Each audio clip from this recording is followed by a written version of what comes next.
What specific problem does your proposed method aim to solve regarding the Grokking phenomenon and its impact on model training dynamics? The proposed method aims to address the unpredictability and inefficiency introduced by the Grokking phenomenon during model training, where a neural network initially memorizes the training data but exhibits poor generalization on the validation set.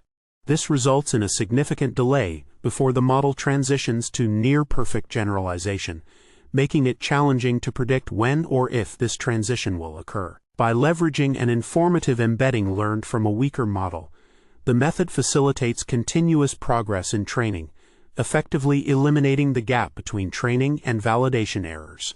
The approach allows the target model to generalize without delay, bypassing the initial phase of pure memorization and accelerating the overall training dynamics. Thus, the method not only enhances efficiency, but also stabilizes the training process by reshaping the dynamics associated with grokking. How does the proposed method work?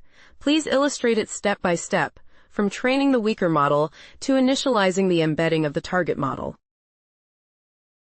The proposed method, referred to as MathCallM, works through a two-step process aimed at accelerating the grokking phenomenon in neural networks. First, a weaker model, f_w, is trained on a specific task until it achieves non-trivial performance on the validation set, effectively learning an informative embedding, e_w. This embedding captures essential features of the data, even if the weak model does not generalize perfectly. In the second step, the target model, f_t, is initialized by setting its embedding layer, e_t, to a product of the learned embedding, e_w, and a randomly initialized matrix, b, I, e. e_t equals e_w CDOTB. This initialization allows the target model to bypass the initial phase of memorization and start generalizing almost immediately as it optimizes the training loss, thus eliminating the delay typically associated with grokking. Can you provide a simple yet illustrative example that walks through the inner workings of your method, specifically demonstrating how the embedding from the weaker model influences the training of the target model? To illustrate the inner workings of our method, consider the modular addition task where we want to compute a plus b mod p. First, we train a weaker model, f_w, which is a small two-layer neural network, until it achieves a non-trivial test performance, e.g., around 75% accuracy. This model learns an informative embedding, e_w, that captures essential features of the data, even though it does not generalize perfectly. Next, we initialize the target model, f_t, by setting its embedding layer, e_t, to a linear transformation of e_w, i.e. e_t equals e_w CDOTB, where b is a randomly initialized matrix. This initialization allows the target model to bypass the initial phase of memorization and start generalizing almost immediately as it begins optimizing the training loss, effectively eliminating the typical grokking delay observed in standard training. Thus, the embedding from the weaker model directly influences the training dynamics of the target model, enabling it to generalize efficiently. What are the specific theoretical or practical benefits that your method offers over existing techniques in accelerating grokking and improving generalization? Our method, denoted as, offers significant theoretical and practical advantages over existing techniques in accelerating grokking and enhancing generalization.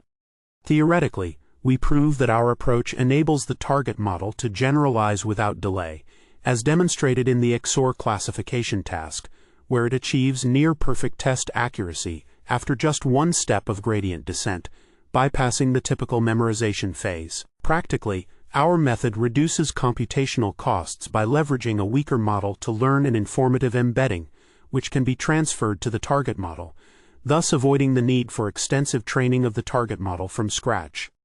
This contrasts with other methods that require the target model to be trained until perfect generalization, or involve additional data, making our approach more efficient. Empirical results show that our method significantly mitigates generalization delay across various tasks, including modular addition and multiplication, outperforming techniques like Grokfast in terms of time efficiency.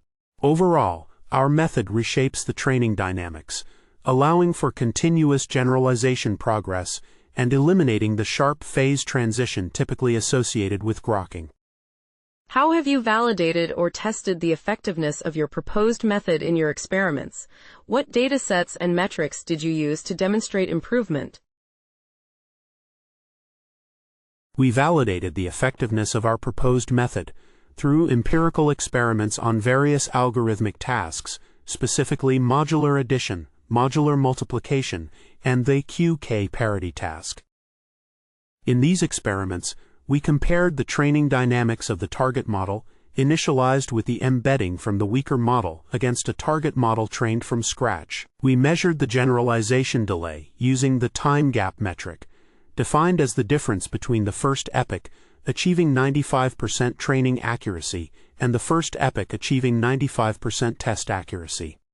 Our results showed that the target model, utilizing the embedding from the weak model, exhibited significantly reduced generalization delay, achieving near-perfect generalization without the typical grokking behavior observed in standard training. Additionally, we found that the total wall clock time for training the target model with our method was approximately 5 times faster than training from scratch, further demonstrating the efficiency of our approach. What limitations or drawbacks did you identify in your method, and how do these potentially affect its applicability or performance in real-world scenarios?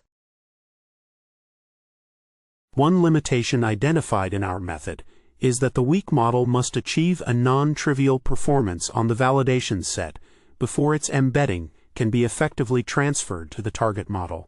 This requirement implies that the weak model must still undergo training, which could be a drawback in scenarios where rapid deployment is necessary. Additionally, while our method significantly reduces the computational cost compared to training the target model from scratch, it still requires the initial training of the weak model, which may not be feasible for all applications.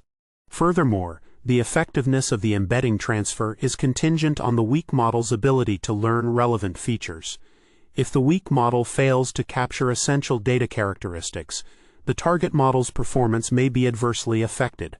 Lastly, the method's reliance on specific task-related embeddings may limit its generalizability across diverse tasks or datasets, potentially hindering its broader applicability in real-world scenarios.